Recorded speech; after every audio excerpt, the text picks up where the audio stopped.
My name is Mercy Waroe, and this is my presentation on perspectives in psychology.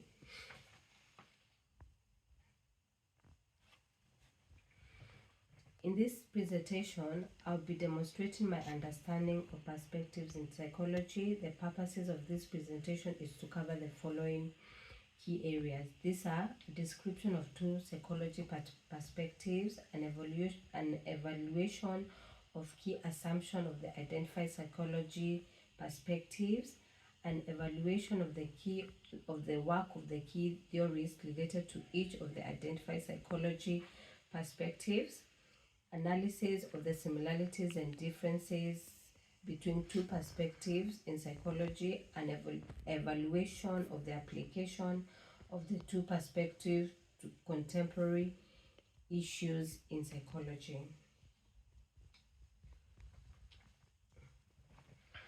There are different modern psychology perspectives in psychology. This is behaviorism, cognitive psychology, psychoanalysis or psychodynamic psychology, biological psychology, and social psychology. Each perspective takes a different approach when it comes to understanding human behaviors.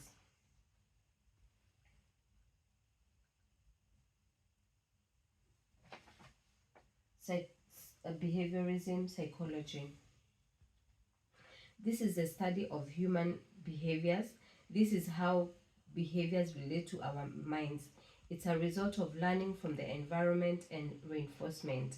It can be positive or negative. Two types of behaviorism are radical, which is because of the response mechanism, and social, which is because of observation. There are key theorists. These are Ivan Pavlov, John B. Watson, and B.F. Skinner.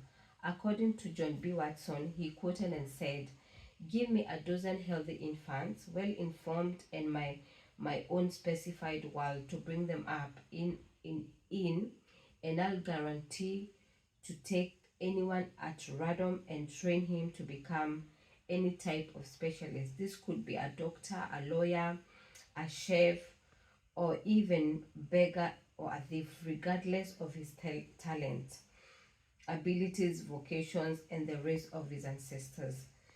Two theories that have been identified are classical and operant conditioning. Classical conditioning is a neutral stimulant and a natural stimulant. When the two stimulants are associated, their response is the same. Operant conditioning is a technique of using reinforcement and punishment for behavior's response. Cognitive psychology. This is a study of mental processes. Thought is processed to determine behaviors. They are unobservable, e.g., problem solving, decision making, and reasoning. Two principles in cognitive psychology are selective attention, where our brain is not able to pay attention to multiple things at a time, and perception is how our brain interprets information from our sensory knowledge.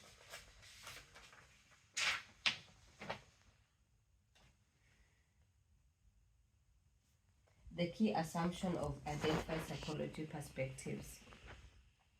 Behaviorism is human, and animals can be learned in the same way. According to Ivan Pavlov, show that dogs could be classically conditioned to salivate at the sound of a bell if that sound was repeatedly presented while they were given food.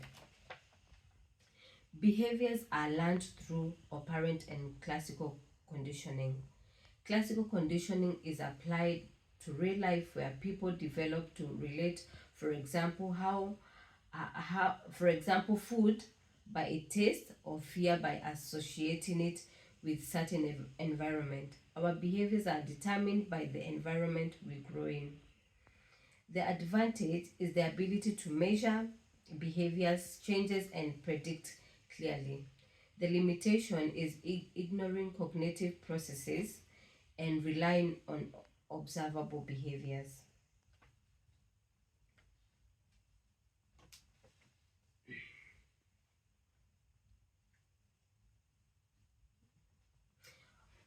the key assumption of cognitive psychology perspectives. The mind is compared with computer software, whereby there is input, processing, and output. We take information in and after internal mental processes take place that determines how we behave. The positive aspect is cognitive behavior therapy, which is CBT, is applied to treat depression. The limitation the limitation in it is human feelings and emotions are disregarded.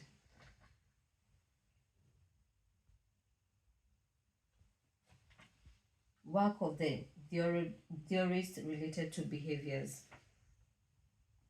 There are three key theories related to behaviors. These are Ivan Pavlov, John B. Watson, and B.F. Skinner. Ivan Pavlov. He discovered classical conditioning in 1897, associating an unconditioned stimulant with a new conditioned stimulant, so that the new stimulant relating the same response. He researched salivation in dogs called unconditioned response. The food was unconditioned stimulant. The result is conditioned stimulant and response. John B. Watson. He discovered the little Albert in 1920. Development of fear through classical conditioning. The neutral stimulant is the rat, showing no response. The unconditioned stimulant, which is loud noise, triggers the response. The unconditioned response was Albert crying in fear. Conditioned stimulant, which is the rat, causes response without loud noise. The conditioned response is learned from the neutral response, which is now the conditioned stimulants. B.F. Skinner. He discovered the behavior of organisms in 1983. There was a development of operant conditioning where positive and negative are reinforced. Neutral response, which response from the environment by not affecting behaviors. Reinforcement response from the environment negatively or positively affected the behavior. Punishment response from the environment.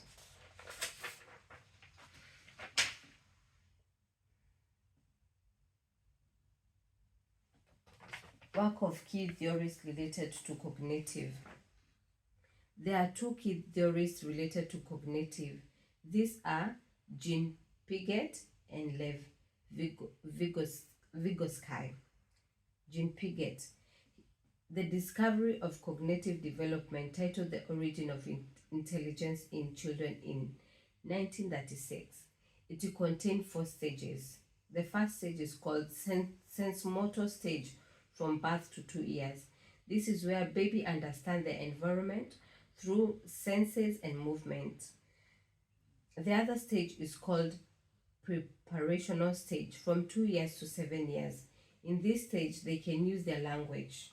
The other stage is a concrete operational stage, from 7 to 11 years.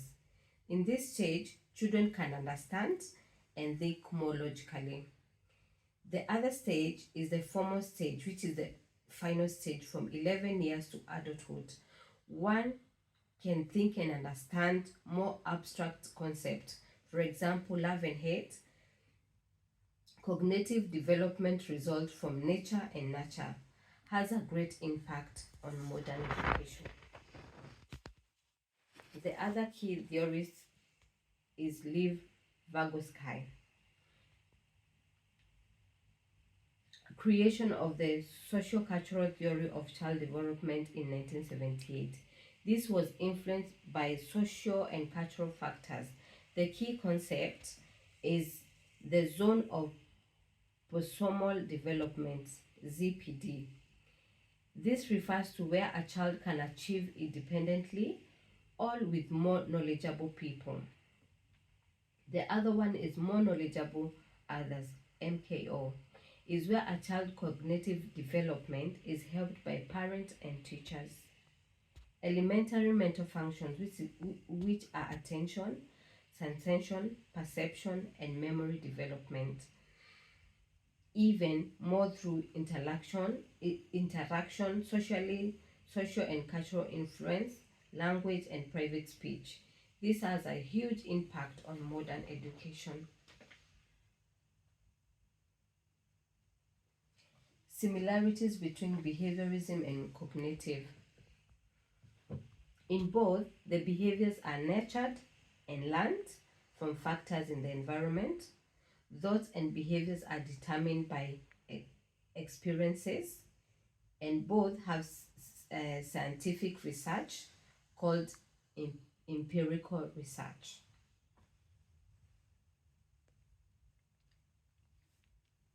Differences between behaviorism and cognitive.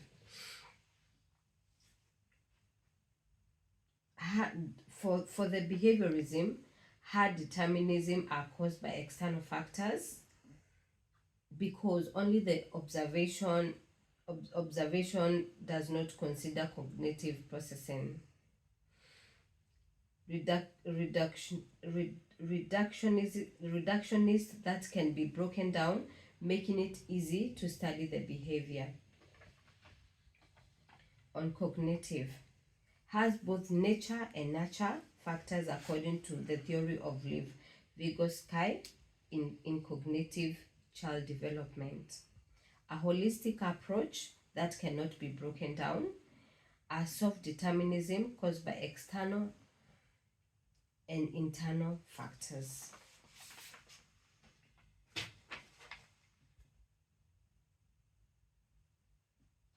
Application of behaviorism and cognitive to contemporary in psychology. Cognitive and behaviorism perspective in mental health and well-being is applied to mental health and well-being issues to provide cognitive behavior therapy, which is CBT.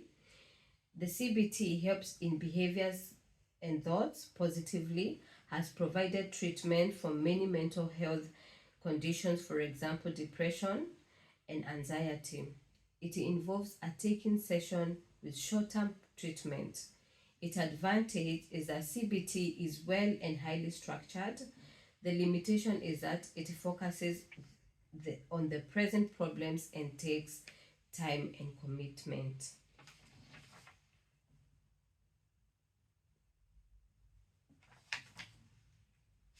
Behaviorism perspective, diversity and inclusion.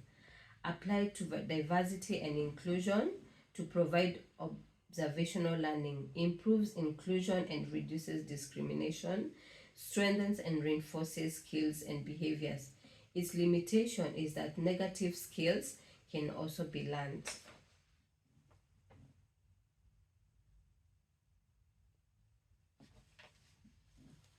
Behaviorism perspectives in workplace and organizational issues. Application through recognition and reward at workplace that brings results of improvement of positive reward. This also facilitates the creation of a positive work culture. The limitation is that there is lack of fairness in reward creating competition rather than teamwork. Conclusion. In this presentation, I have described of the two psychological perspectives, evaluation of the key assumption of the identified psychology perspectives. I have done the evaluation of the work of the key theories related to each of the identified psychology perspective. I have analyzed the similarities and differences between two perspectives in psychology, and I have done the evaluation of the application of two perspectives to contemporary issue in psychology. Thank you for listening.